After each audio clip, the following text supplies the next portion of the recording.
this regional power there is saying that, look, I mean, Israel should currently has with the Palestinians. What more can be done? I mean, we see the U.S. playing a key role in this. We've seen Britain also intervening. We've seen Germany big time, even promising additional 50 million euros in aid. And of course, right from when this whole crisis, or if you like, conflict started, the U.S. had promised sending munitions, sending all sorts of support in favor of the Israelis. It doesn't seem like anybody has made practical steps towards peace, or at least ceasefire as it stands right now. As expected, Global Television will continue to follow this story for you, and all we can expect is that peace, or at least ceasefire, is reached as quickly as possible, so that those who have lost loved ones can find a way to mourn properly, and then this madness will be halted, at least for once. But back home, a lot has also happened. We understand that the President, Bola Tinubu, has continually made efforts in the last couple of days to strengthen systems and structures around his renewed hope agenda, which he had long promised Nigeria. We've seen a couple of appointments coming on stream. We've seen the president continually doubling down on his push for foreign direct investment to strengthen the economy. We've seen a few announcements around here, some of them typical policy pronouncements, others all in a bid to ensure that certain sectors do better than they currently are doing. But what does all of this mean? All right, still back at home, INEC has 3 off-cycle elections in front of it. One of them is Bayelsa, the other is Imo, and the third is Kogi. However, Kogi appears to be much more in the news than Imo and Bayelsa, and sadly it's for the wrong reasons. Just yesterday, news came through that there had been some alleged attempts on the life of the governor, Yahaya Bello. I recall that elections in Kogi in the last couple of years have been marred by violence. And the interesting thing is every party is playing the victim. Every party is saying that we are being attacked, we are the ones who are taking the brunt. But the governor now is saying that I escaped death by the whiskers. However, the police have waded in, and we understand investigation is ongoing. So we keep our fingers crossed, looking forward to seeing what the outcome of this investigative process will be. However, on its own part, INEC has started making, doubling down on efforts to ensure that these 3 elections are nothing but successful. And as part of that, INEC had a briefing just last Friday where it told journalists that, look, we are not only prepared for these elections, but more specifically, we have been able to do a lot of work in terms of availability and distribution of sensitive materials. We've been able to do so much in terms of reaching out to other agencies, to stakeholders, including political parties and security agencies. As a matter of fact, this morning, the leadership of INEC, led by its own chairman, Professor Mahmoud Yakubu, will be meeting with the National Security Advisor, Nuhu Ribadu, and his team, all in the bid to ensure that security or issues around security are properly addressed early enough for this election. Are these efforts far-reaching? Is there something more that should be done? Has INEC learned anything from previous elections, particularly the last cycle of general election just held in 2023? And what are those lessons? In what ways can they be put to use as far as these 3 elections are concerned? It's a big conversation for us this morning on the show as well. We also have a special report on Ajaokuta Steel Complex. This is one facility that has been dormant for decades. But now the government, under the leadership of President Tinubu, says it can be business as usual. The earlier we get this thing done and get our economy working again, the better for us as a country and, of course, as a government. Just a week ago, we're told that that complex is 98% completed.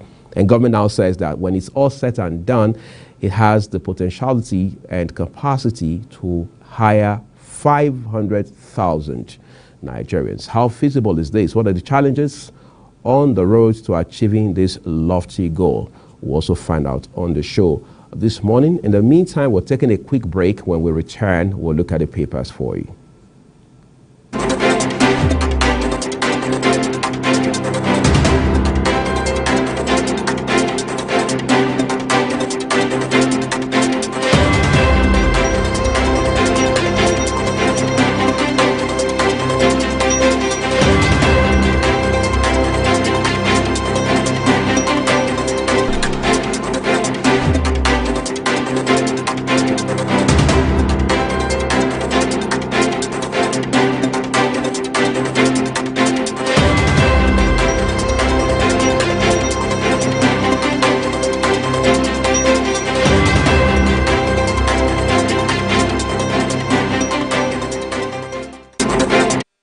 Let's start with Daily Trust for you. Big story says domestic foreign airlines disagree on multiple designations.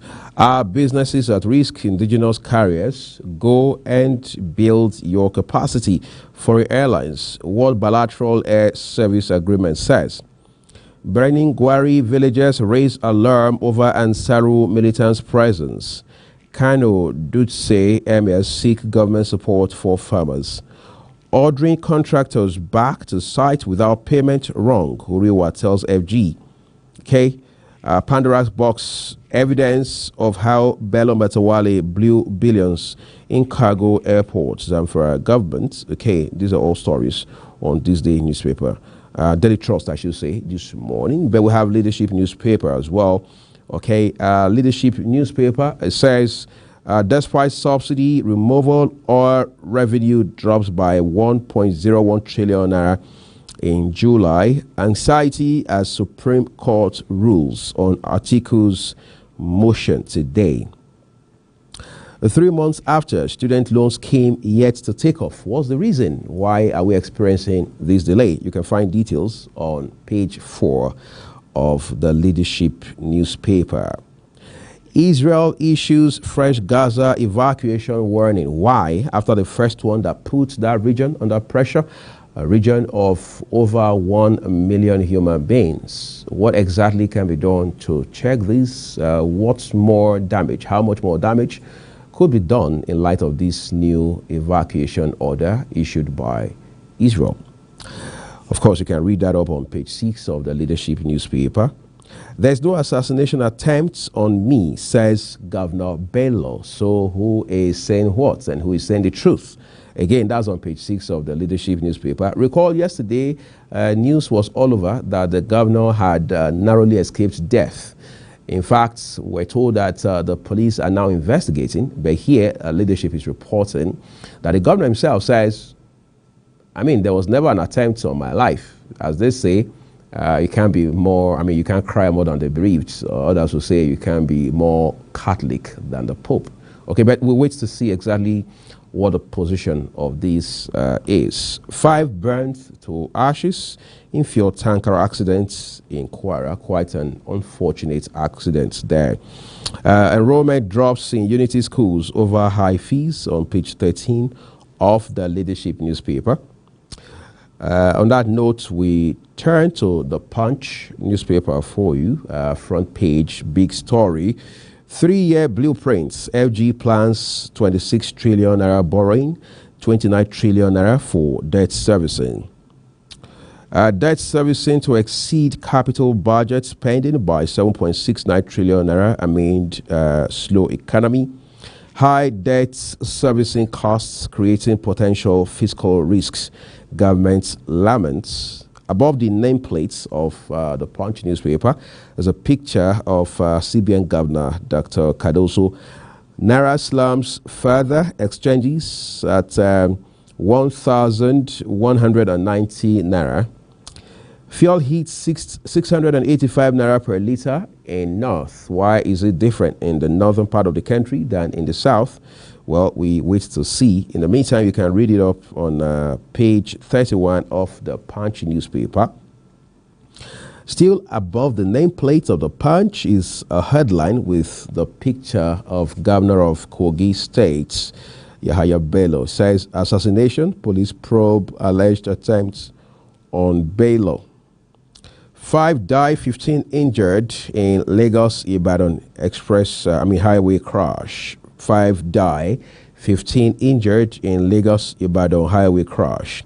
APC PDP hopeful as Supreme Court battle starts today.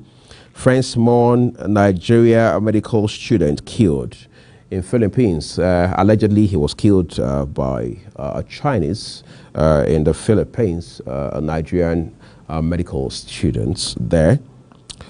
Israeli Hamas, Biden, Pope, protesters want cease fire. It's long overdue, no doubt about that, but as they say, better late than never. Okay, but before we take a break now, let's take a look at Tribune for you. That's our next paper this morning. The big story on the front page of the Nigerian Tribune says, exchange rates industries battle for survival as Nigerians suffer losses. Manufacturers pay up to 30 different taxes, levies annually. Man laments. Petrol pump price hits 630 naira per litre in Abuja. More filling stations shut down. Above the nameplate, Atiku's team displays documents signed on Saturday by Lagos courts apart from his affidavit. Odua Foundation to launch defined projects to boost education in Southwest. And then just at the foot of today's Tribune, he says contractors oppose FG's order to return to sites without payments review. Contractors oppose FG's order to return to sites without payments review. How gunmen dressed in military uniforms attacked Bello's convoy. Kogi government, how gunmen dressed in military uniforms attacked Bello's convoy. That's according to Kogi government. It's becoming a bit more confusing. But again, like I said a while ago, we probably will have to wait for the police to tidy up its reports, and then we'll see what that says and ultimately where it leads. Okay, but then we have one more headline on the front page of the Nigerian Tribune this morning. It says Lagos-Ibadan Expressway, Ogun gives traders at Kara other road setbacks 21 days to quit. All right, okay, you'll find that story on page 27 of the Tribune this morning. We do hope you find time to take a look at these papers for you and then see where the news is heading this morning. As we take a break now, because we have a few more papers to look at for you, in the meantime, we need to bring you our conversation on the show this morning. Ajaokuta Steel Mill, Nigeria's largest of its kind, has been largely inoperative for decades, a development that has denied this country billions in dollars in terms of earning. In this special report, Global TV's Sharon Ajay samples opinions of Nigerians, and here's that report for you. A cross-section of Nigerians has reacted to the announcement by the Minister of Mines and Steel Development, Prince Shaibu Audu, assuring of the federal government's commitment to complete the Ajaokuta Steel Construction Project, which is said to have the potential of creating 500,000 jobs for Nigerians. Nigerians have aired their views concerning the issue of the ongoing Ajaokuta Steel Construction Project. For a steel complex that has been comatose for decades, many Nigerians are full of expectations, and it serves as a test of government resolve. However, Edward, for instance, does not find the story particularly inspiring. We've heard so much about Ajaokuta Steel, and it's like at a point we're beginning to lose hope. But because hope is the essence of life, we believe that this government, or whatever successive government, should do something about it. But Nigeria needs it, and Nigeria is more important than anybody. So we are believing that because of humanity, we need it. We can't continue to be stagnant. We need to move forward. Roberts, on the other hand, expresses optimism and advises Nigerians to keep hope alive while constantly believing in and supporting the government. The time has come for us to actually believe in the words of Mr. President. You understand, he's a pragmatic person. He's focused, and he has direction. And he has armed himself with technocrats. And I believe so much in the words of the Honorable Minister, who is a representative of the President of the Republic of Nigeria. And also, you have a permanent secretary, you understand, in that ministry that is a technocrat. And I believe that they will swing into action very soon. For Wasil Awar, a civil servant, more commitment to the Ajaokuta steel complex is expected of the government, considering the need to industrialize Nigeria in order to encourage local production. We have the natural deposit of this steel in Nigeria, so it cannot just be wasted, it cannot be moribund. If the other subsequent previous administration have been coming, they are making leaps emphasis on it. But I think he is more pragmatic on it, as he laid emphasis on it now. But you have to realize that the Ajaokuta steel is not going to start from embryo. It has gotten to a stage before it was moribund.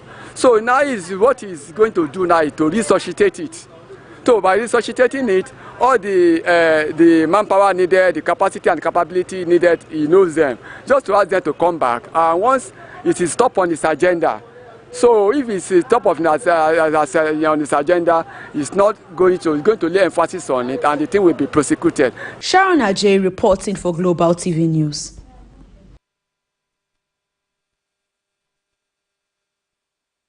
Sharon for that brilliant report there. Taking a look at the Ajaokuta Steel Complex. I mean, it was a big deal, really, because other folks, grown-ups, talked about it so much. And I look back now, several years down the line, and it's clear to me how pivotal, just like several other moribund facilities across this country, had contributed very immensely to our economy. Of course, tomorrow people will talk about the groundnut pyramid, people will talk about coal, people will talk about cocoa, and so on and so forth. Even palm oil, for example. I mean, every time we talk about that, you hear people talk about how that Malaysia had come to Nigeria a couple of decades ago to pick some seedling from here, and today they produce more red oil, as we call it, I mean the palm oil, than we do as a country. So the question is, what exactly has happened to our economy? What has happened to us in the last couple of decades? What are we looking at, really? What has distracted us from these extremely viable resources? Some people say, well, it's crude oil. So if crude oil has become such a distraction, can it still be said to be a blessing at this point in time? Now, speaking of crude oil for a minute, see what certain countries have done with monies realized from sale of crude. I mean, from Qatar to the UAE to Bahrain, for example. See what they've done. See how they've transformed their economy over time, consistently using monies realized from the sale of crude. What have we done since 1958 that oil was discovered in Oloibiri in the Niger Delta region of this country? It has been one form of drawback after the other. It has been public officials using these monies to purchase choice property abroad, I mean across the world. It has been Nigerians taking this money to fund family interest abroad, to sponsor their cronies. And what does that do to us? It breaks our infrastructure. It fractures our healthcare system. It sinks our education. It drives development into the ground. And what's more, it just makes us look even worse, far worse, in terms of corruption index. So what do we do to ensure that oil becomes a blessing that it ought to be, that even God himself made it to be for us, as against being this setback that we have made it today? Well, it means we must be sincere with ourselves. First of all, we must look inward and tell ourselves the truth, because until we find the courage to tell ourselves the truth, we're just going to be stuck in the woods for a very, very a long time. On Friday, just to turn to other issues now, INEC did have a briefing with journalists. As a matter of fact, there was a meeting between the chairman of the commission, that is the Independent National Electoral Commission, Professor Mahmood Yakubu, and the RECs, the resident electoral commissioners. Prior to that, while briefing journalists, the chairman of INEC had said that, look, not only have we been making steady progress towards ensuring that elections in Bayelsa, Imo, and Kogi are successful, we continue to strengthen the preparations that we've made already. So beyond that briefing on Friday, INEC has another meeting this morning, which is aimed at brainstorming with the National Security Advisor and his team. But INEC also said something very pivotal, amongst other things, on Friday, when the chairman himself did mention that, look, we are going to transmit results electronically. And he said, look, we are also going to use the IRF. So what INEC has done basically is to say we can be held accountable on the basis of the promises that we've made, and then within the confines of our mandates as the electoral umpire in Nigeria. I wanted to see that report. That will give an insight, and then we'll put our conversation on the road for you in a bit. Do stay with us. This is one of several meetings organized by the Commission to brainstorm and address last-minute challenges. However, having appreciated the RECs and other officers, the chairman gives an update on the 2023 general election. You may recall that we met in July this year to review the conduct of the last general election, followed by a retreat in Lagos. Our reports for both the 2023 general election and the outcome of our review of the same election are being finalized. On the 3 off-cycle elections, Professor Yakubu says, in the next 3 weeks, off-cycle governorship elections will be held in Bayelsa, Imo, and Kogi states. The 3 elections will involve 5.4 million registered voters that will vote in 10,510 polling units spread across 649 electoral wards in 56 local government areas. Once again, the Commission's chairman gives assurance on the mode of transmission of results of the elections. So far, all non-sensitive materials for the election have been delivered to the 3 states. Other preparatory activities, including training, are on course. Valuable lessons have been learned from the 2023 general election for improved performance in the forthcoming elections. Last week, we concluded a mock accreditation involving actual voters in designated polling units in the 3 states. We had 2 objectives for the exercise. First, to test the efficacy of the bimodal voter accreditation system, the BVAS, for especially biometric authentication of voters. Secondly, to upload the result to the INEC result viewing portal, IREV. Both tests were successful. UGBOMOFUEGBE, reporting for Global Television News.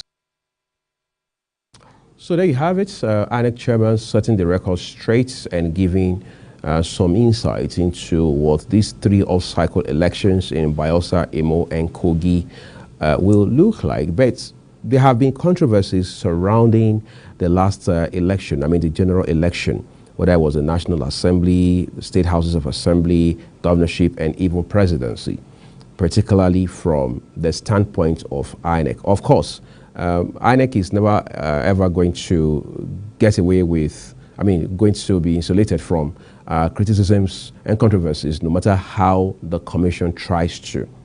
However, INEC has done assessment, or if you like, a post-mortem of those elections, and we did follow, and the INEC chairman himself had talked about how that INEC was still studying at a point those elections to know where exactly there were loopholes, identify areas where the commission could have done better, and then improve on their performance going forward. So the big question amongst others is, in what ways will the conduct of the Bayelsa, Imo, and Kogi governorship elections show to Nigerians that INEC has significantly improved, and what exactly would those areas be? Because until elections are free, fair, transparent, and credible, then it means we are still in big trouble as far as our electoral process is concerned. This morning, I'm joined by Oladotun Hassan, a lawyer and president, Yoruba Council Worldwide. Thank you, Dotun, for joining us this morning. We do appreciate it.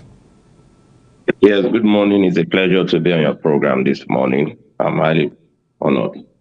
Thank you. Thank you. So I understand you have a press briefing coming up in Lagos this morning, but let's take the time to quickly talk about elections in Nigeria with a particular focus on Bayelsa, Imo, and Kogi off-cycle elections. I know you've passionately followed elections in this country for a long time.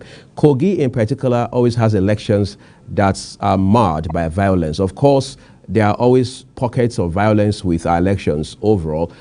However, I want us to focus on these three off-cycle elections that are just about 2 weeks in front of us. Well, basically, election rituals in Nigeria, the way we prepare for election, we always see election as war. We see election with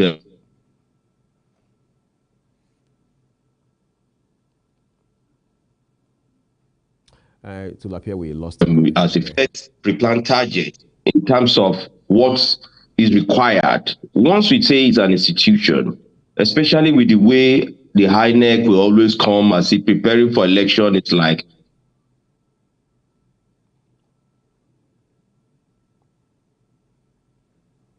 a bit of a network. The institution needs to get its acts together at all times. The election in Kogi, the election in Bayelsa, yes, these are staggered elections that came as a result of court processes and all that led them not to follow the other processes of other state elections. But that notwithstanding, in terms of preparation, yes, INEC has given guarantee that they are well prepared. They will always come with the grandstanding that they know it all. But what about their ad hoc staff? What about the infrastructure? What about the IREV? Is everything intact? Have they done test run? Have they been able to ascertain that elections results will get to maybe from the polling unit to the central polling centers, that their results will be captured and forwarded immediately? These are issues that INEC need to look at, because if these issues are not properly well set out, it will come back as a rudiment of election litigation. Because, however, in terms of preparation, the people must be at the first hand prepared. How are people within Kogi State prepared for election? How did they perceive the election? Is it like a war? Are they looking at the comparative advantage of why the government of the political party? So, however, we know in this part of the world, not all elections are free, credible, and fair. But we hope that in terms of how this election will be, candidate needs to be prepared. They need to orientate their agents. They need to orientate their supporters. They also need to be guided on how the kind of information they put out there, because a misinformed public will be deformed. So in as much as we are all concerned, the citizens' orientation is very key, and the political players' sincerity is also very, very needful at this point in time. They need to put Nigeria first, not their selfish and self-centered political pursuit. In as much as how it's going to be, we should be all well guided. Institutions like police don't need to be the apron bag of the political ruling party.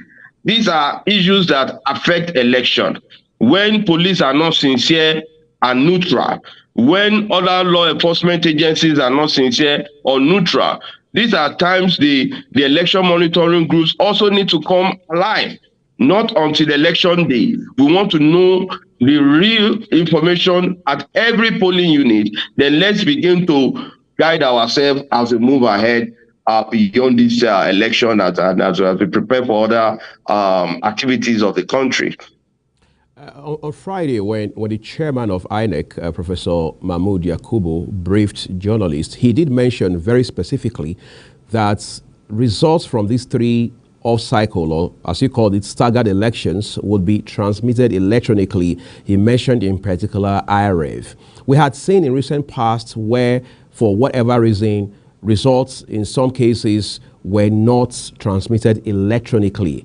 Help us make sense of all these, because this is 2023. Are we supposed to be having a debate back and forth about whether or not results should be transmitted electronically? Well, it's very important to understand the environment and the checkered history we have as a country. Yes, that is why I mentioned institution. When it's an institutionalized process, you don't need to wait for INEC to do its job. You go there, INEC perform its duty, IREV or whatever, however, should be their duty bound, and they have the duty of care to deliver free, fair, and credible election, because that is taxpayers' money. So INEC hold the country a duty of care. So beyond the media frenzy of we are prepared, we are grounded, we are this, we want to be assured, because yes, previous gubernatorial election, especially that of Osun State, witnessed immediate and on-time uploading of results through IREV. We only had the IREV issues during the general election of the presidential election, and that's INEC raised 1 or 2 issues as a result of cyber attacks and glitches on their system. But that shouldn't be an excuse not to do the needful. They need to be properly guided. We need a proper, it's all about desperation of our politicians. If that is reduced, we don't need to get ourselves part up with all these processes. If everyone is sincere and everyone is as planned for the election, not through the back door, not rigging, not through every measures of vote buying and all sorts, if everyone is prepared, and that is one thing, the preparedness of our politicians, most of them are more prepared to see how they can circumvent and also go behind to conspire and connive with the INEC officials to subvert the will of the people. So these are issues that we need to begin to look at, and it's very important that the law needs to be put in to be effectively enforced against erring officials that have found one thing in one way or the other, either pre or post-election. So we need all hands to be on deck. Enforcement of electoral malpractices, pre-election violence cases, and threat, even where there are false information in the public domain, people should be sanctioned for false alarm. People should be sanctioned to raising the crisis or breeding crisis. So for me, INEC preparation is on their table. They have duty of care. The most important thing is the people. The people need to be coordinated. They need to see election not as an election of ethnic or intra-tribal crisis, because that's where we see election in this part of the world. So until our orientation are very quick to understand, based on merit, based on capacity and capabilities, that we are running elections and we are voting our leaders. But if you run and vote our leaders on the premise of religious sentiment, on the premise of political affinity, on the premise of just the godfatherism, we are not going anywhere. We will keep to recycle the rigging processes that are bedevil laws. We'll keep to recycle electoral malpractices that will not take governance to any height. We'll also keep to recycle political gladiators that do not have our love at heart. So we need the people to be orientated. We need, and that's what I'm very key on. Elections should be more of service and not on pecuniary self-centeredness. So I believe strongly INEC at the national level, and that is one key thing. If INEC at the national level is planning for gubernatorial election, and once the governor gets in, they begin to plan for local government election, that is wrong. INEC should be in charge of all electoral processes. That is the duty. In as much as then INEC, and this is one of my advice, INEC should be left off the hook of the executive president. Let INEC be the fourth arm of government, beyond the judiciary, beyond the way we have the executive and legislature. Let INEC also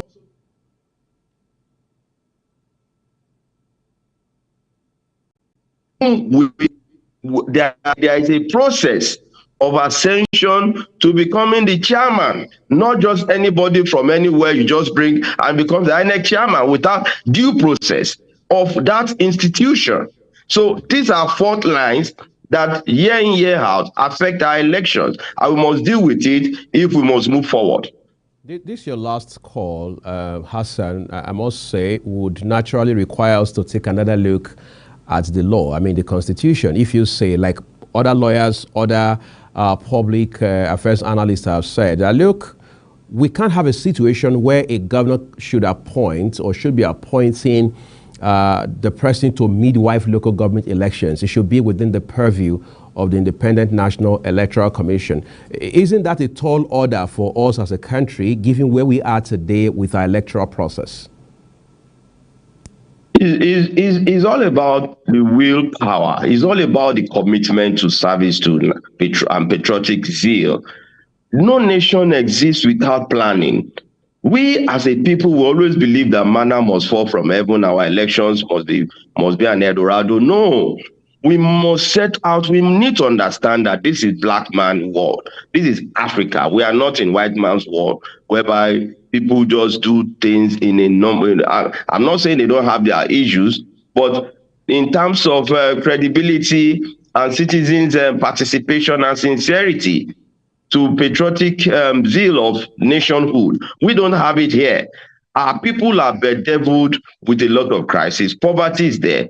But in as much as we are talking about the law, it is high time we get our constitution rightly. Our constitution, to me, I've always been as a constitutional lawyer, I've always advocated the need to repeal the entire 1999 constitution as amended. We cannot be amending a law that emanates from a decree, a law that does not even give us that autonomous rightful ownership as citizens that we cannot even call our own. A law that has not been interpreted in all major languages of the citizens to understand that this is what this law really means. And if it is about the law, the rule that governs our electoral laws and the way and manner we go about our preparation, our governance structure, we cannot be using some archaic and substandard rules. Substandard rules in terms of the qualification, the entire process, uploading of it. This should be a separate body. INEC as an institution ought to have its own budget, just as the way we have the judiciary. Nobody should have, if you are being employed in INEC, you must have that orientation. INEC should not be looking for ad hoc professors from universities anyhow. They need to have a well-guided people who are well-orientated.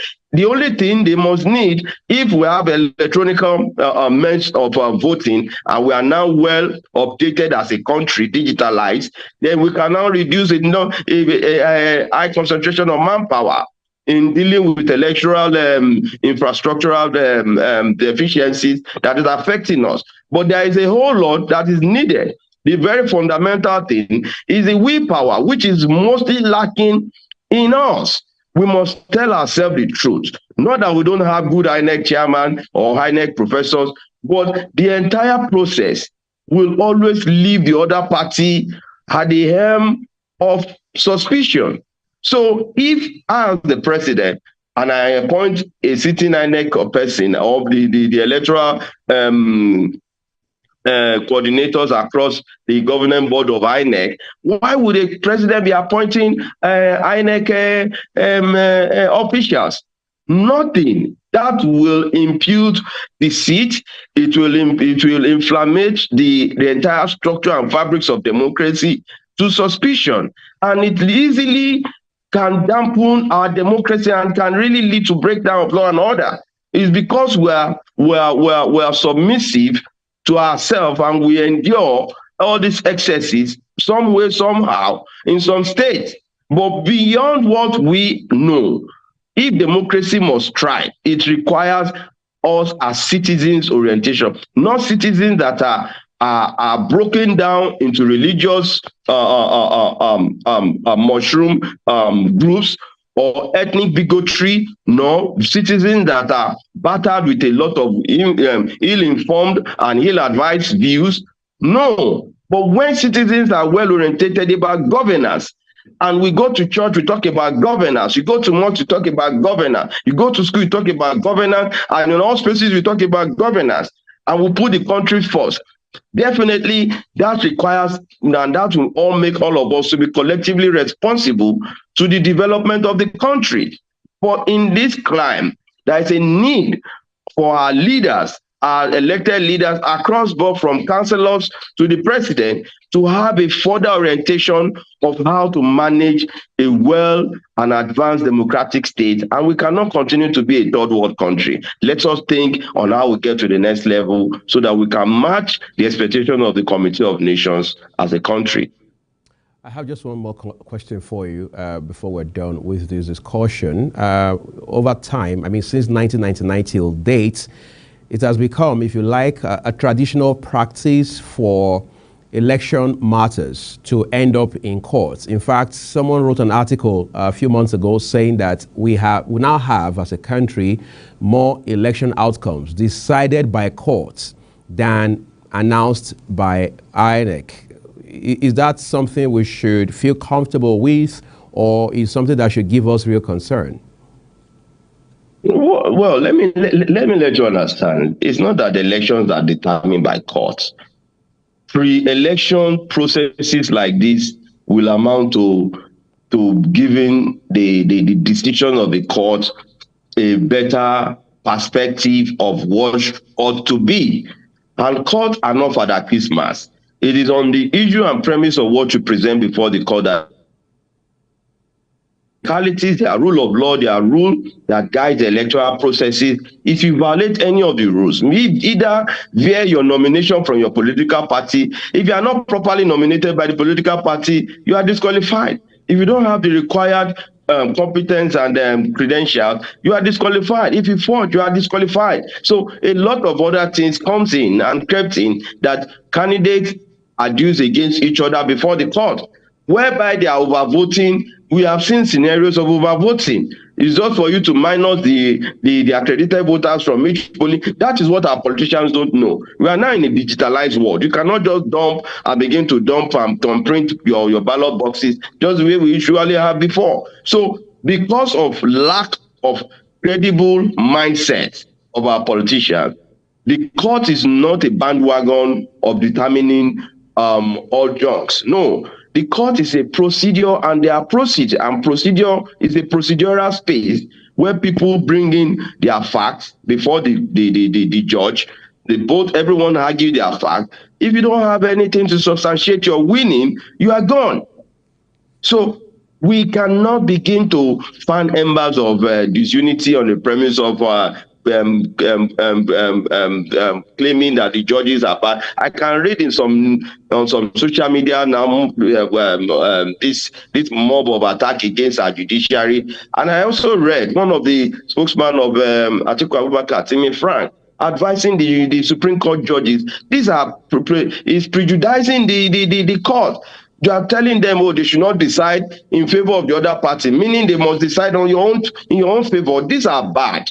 We cannot just continue to saturate the media space with falsehood, with deceit, and with misinformation.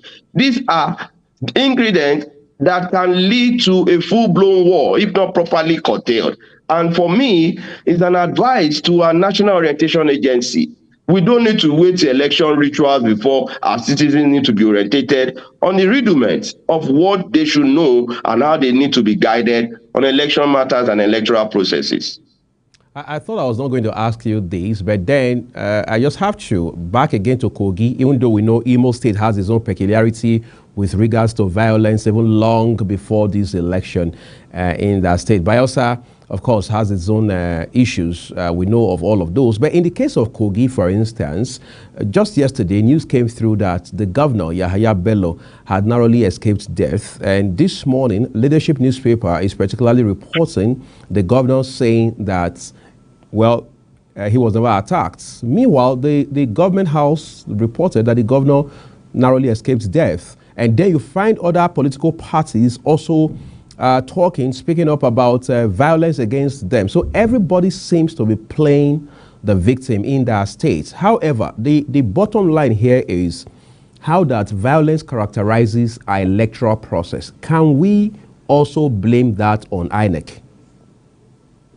No, well, let on the Kogi, specifically on Kogi, I think this is not the first time the governor is adducing assassination attempt. This is almost the third time that we are witnessing. And in every of those scenarios, there are skirmishes of intra-political rivalries. It is not totally assassination attempt, but mostly these are scripted, intended falsehoods. And we must condemn some certain things in our climate, no matter which party you may belong. For the fact that these are wrong steps, people should be sanctioned. By now, I expect the Commissioner of Police to have arrested the Commissioner of Information of Kogi, or either the governor might have premeditated that, or anybody. But for the fact that somebody was held liable for that false alarm is an offense. So, in as much as that is just one arm of the entire Kogi crisis, Kogi is an embellished crisis haven. And if proper things are not done, and I want to properly call the attention of the Inspector General of Police, the DG of the DSS, and the President Bola Ahmed Tinubu to see Kogi election without any iota or political party affiliation. They must see Kogi crisis from the perspective of protecting the citizens' rights. All Kogi citizens must be protected on election day. No one should threaten the order. And because we are aware of threats of gangsterism, of thuggery, of killing, of mass invasions, this should not be. Let citizens elect anyone that they so find. So if you are winning, win credibly. If you are losing, lose with remorse, not lose with, don't be a bad loser, that you must bring down the entire country or you must bring down the entire state if you are a loser. That is the system we are running on. And it's all about our mental orientation. We have a bad mentality to elections. And the earlier we correct that mentality, the mentality of creed, of either I'm Ibira, or I'm Kogibon, or I'm a non-indigene, or even in Bayelsa, we have similar crises everywhere. We have crises in Imo everywhere. So election in Nigeria is mostly seen as a Hitler war, and which not to be. Election should be a time for Jojo to really merriment and see how to better the state. We see how elections are done in other climes. You go there, you vote. You need not use one day to conduct election. We can use 1 week. You continue to vote until the last point that everybody must have been given a space to vote. Here, we just want to rush. We just want to do things without us properly planning. If we use longer time to plan our election, from month of September to month of November, voting has started. You go conveniently to go and vote. You'll be reading from the portal of INEC. You'll be reading who is winning and who is losing. You don't need to kill yourself before the declaration. INEC don't need to begin to calculate their head with mathematics. Because we can get it right. We have the resources. We have the money to be a first world nation. But because of the diatribe of ethnicity, religious animosity, and political attrition, that is really bedeviling us. And the earlier we get it right, else we need to put blood on the street if we must talk about an election process. We know how Kogi's elections have always been year in, year out. We'll have to leave it this morning. Oladotun Hassan, lawyer, President, Yoruba Council Worldwide, for this brilliant thoughts that you have shared on the program this morning, especially where you referenced former President Dr. Goodluck Jonathan saying that his ambition was not worth the blood of any Nigerian. Would like to say a big thank you to you for. And that's our program, but do remember that the views of our guests are their opinions. I am UGBOMOFUEGBE, thanking you very specially for watching. Stay with Global Television.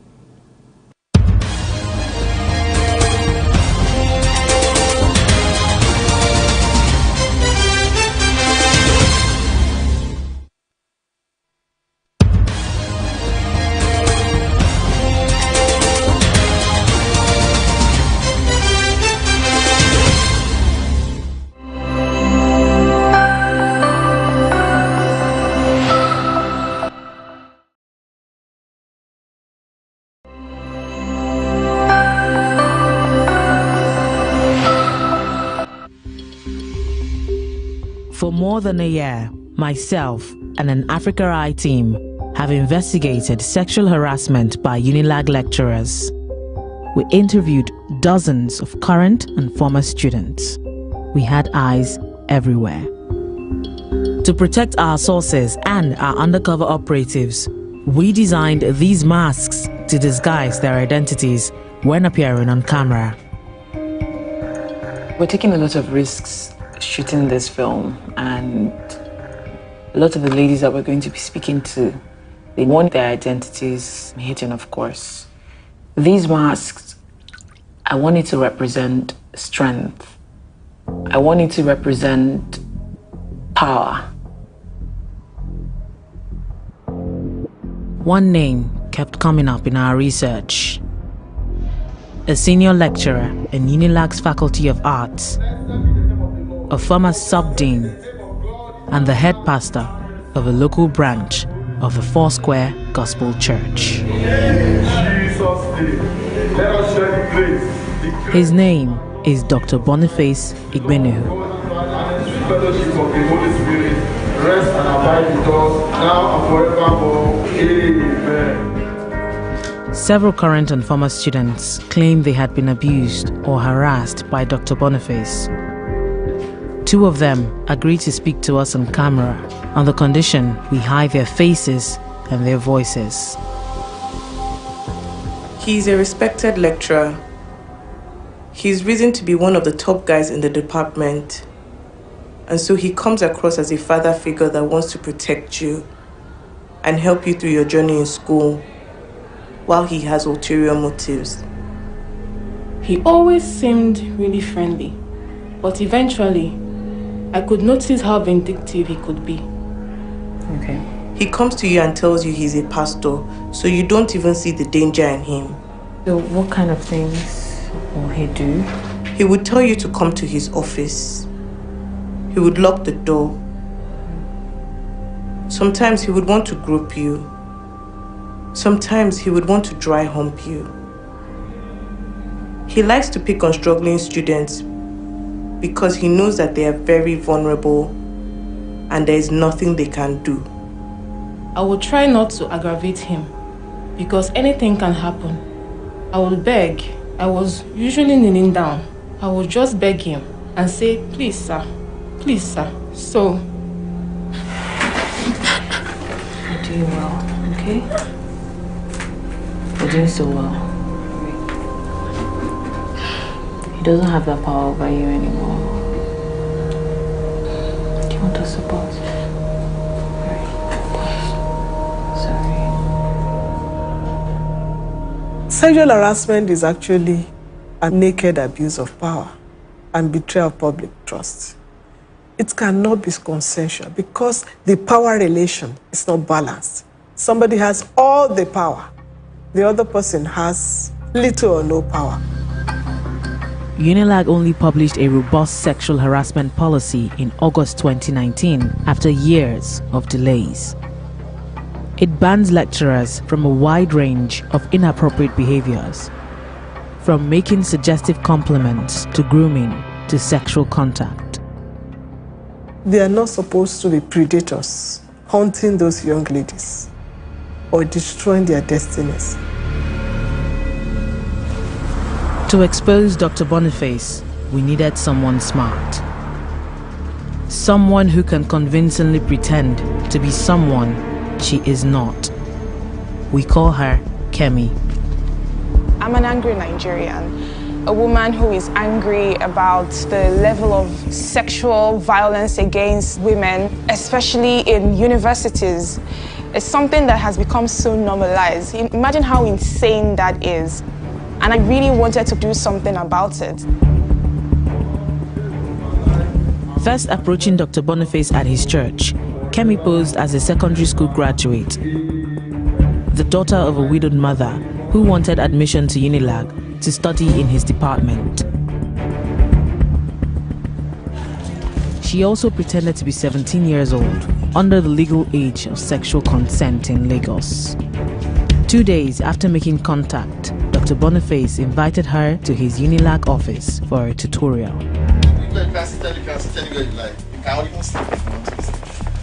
At all times, our undercover operatives carried a panic button. Alright. Testing. Yes, I can hear you.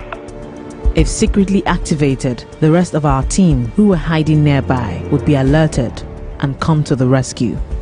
So sit down. How old are you? 17. I look very big like this. And minutes into our conversation, this doctor had complimented me 5 times about being a beautiful girl. You're a beautiful girl, you're beautiful, you're very beautiful. Don't you know you're a beautiful girl? Do you know that? Eh? You are not beautiful, we are very beautiful, you are a very beautiful girl. I could tell that the way he was talking to me was not normal. You know I'm a pastor, do you know I'm a pastor? I know. Good. Do you know, and I'm in my 50s, okay? What will shock you is that even at my age now, if I want a girl of your age, 17-year-old, all I need is to switch tongue and put some tongue and I'll get her. Really? Yes. I can get any 17-year-old girl I want. I just have to give her money. In my mind, I'm like, hold on, did I just hear this man right? And then, Dr. Boniface promised Kemi admission to UNILAG if she passed her exams. Pass your jam, I will give you admission. Are you serious? I'm an associate professor in French. Then he invited me to his church. I attended. And after some days, he invited me back to his office. Good afternoon, sir. He more or less picked up from where he left off the last time. Yeah, beautiful girl. The angel. You look like an angel. Even though I wanted to talk about admission, he basically forced me to engage in this weird prayer with him. The weirdest prayer I have ever seen in my life. Lord Jesus. So it's little by little. Lord Jesus. So the prayer just went on and on and on. Lord Jesus. Lord Jesus Christ. I love you. I love you. I accept that you are my Lord. God. His legs wide open, jiggling his groin, with this very uncomfortable grin on his face. Come upon me as I said, Lord Jesus Christ. As my personal Lord and Savior. As my personal Lord and Savior. My eyes were never closed during that prayer. My eyes were wide open because I was uncomfortable. I didn't know what was going to happen. Praise the Lord. Hallelujah. To the kingdom of God. Thank you, sir. Don't worry about admission. Welcome it. After he shook my hand and welcomed me into the kingdom of God, it felt like I had been accepted into his secret world. And what is this start knowing men? What do you mean by knowing men? What is this start having sex? And he began to show a deep interest in my sex life. That way. You know, so I don't think this starts having carnal knowledge. Carnal knowledge. At what age? Why do you want to know? I don't know. You're my baby, you're my daughter. Mm. Just talk to me free. Look, anything that we discuss. Be assured that your mother will not hear. Okay. I think that has between me and you. Nobody will hear. Okay. Okay.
Good morning to you sport fans wherever you are. Welcome to today's edition of the program Talk Sport right here in Nigeria's capital city, Abuja. This is how we do Monday to Friday. We bring to you stories that are making headlines in the world of sport, beginning from Nigeria, Africa, and the globe. It is our tradition to bring to you headline stories. Let's take a look at stories that are making headlines today. Manchester City secured a vital win. England World Cup winner Bobby Charlton dies at 86. And Arsenal hit back to deny Chelsea the much talk about 3 points. Mourinho was sent off as Roma and a last group in their 1-0 viewing victory. They said he was crying. Anthony Joshua is talking tough ahead of the battle ahead of him. This and many more stories, and of course there is NPL, the English Premier League, La Liga, and so on, plus the Nigeria Professional Football League. My co-host is in the studio. It was a good weekend for Matthias. Matthias, welcome to the program. Thank you for having me here. Plenty of actions across the country, in Africa, and so on, and it was a weekend full of the best of sport. Where were you in the weekend? Obviously, I was glued to my TV, watching the Arsenal-Chelsea match. It was quite entertaining. I was rooting for Chelsea to win, but at the end, Arsenal fought back and got something from the game. Kudos to Mikel Arteta's team for stretching the unbeaten run. This is more on coming your way live and direct right here in Nigeria's capital city, Abuja. Talk Sport is the program. And you're getting the signal clean and clear from Global TV. Let's take a break. When we come back, we go straight to details of these and many more stories only on TalkSport right here in Nigeria's capital city. My name is Clinton saying welcome on board.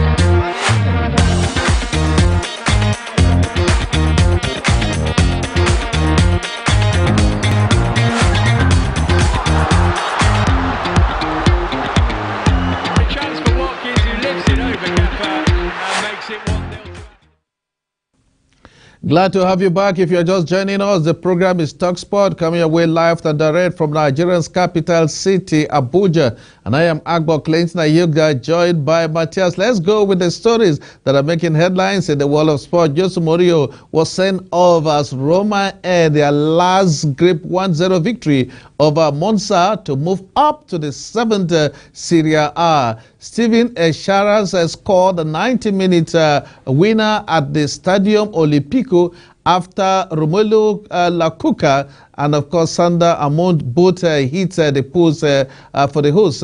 Monza were forced to play more than 50 minutes with 10 men after Danilo first half dismissal. Mourinho was then given a red card deep into the injury time after making crying gestures towards the opposite bench. You're talking about Murillo. Sometimes he makes the news in the pitch and even off the pitch. And today he's also making that was issue a cut.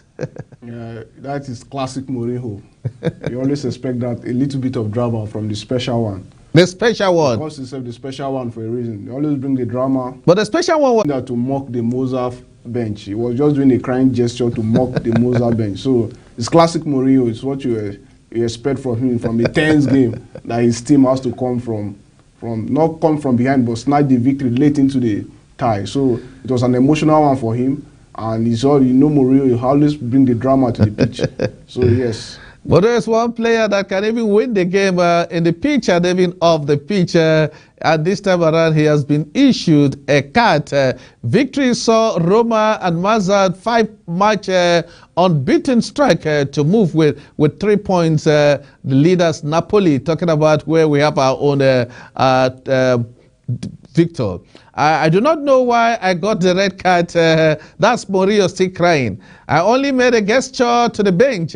Not a single word Murillo said. We made a lot of mistakes and we suffered. It was a game with a low technical level, but an emotional one. Murillo was given a red card for what he considered a gesture and not a mockery one. Sometimes the central referee can give you any color. If he gives you yellow, it's a warning. But for Murillo, it was a matching order. So Murillo will not be with the side for some number of matches if his appeal is not considered. I don't think his appeal will be considered because that's a foul gesture. You do not gesture at your rival on the bench and make a crying gesture. That's a foul gesture. So his appeal will not going to be granted and he's going to serve a one-match ban. So 1 match ban for the special one. Although his team won, but it was a bitter pill to swallow because he was given the matching order. Let's tell you that Rangers leaped up to the top of the SWP with a 2-1 Old Firm victory that ended Celtic's 100% start. We are not talking about a team that have been getting it from one to the bottom. Their 100% was put to an end yesterday. Talking about Celtic. How painful will such a defeat be?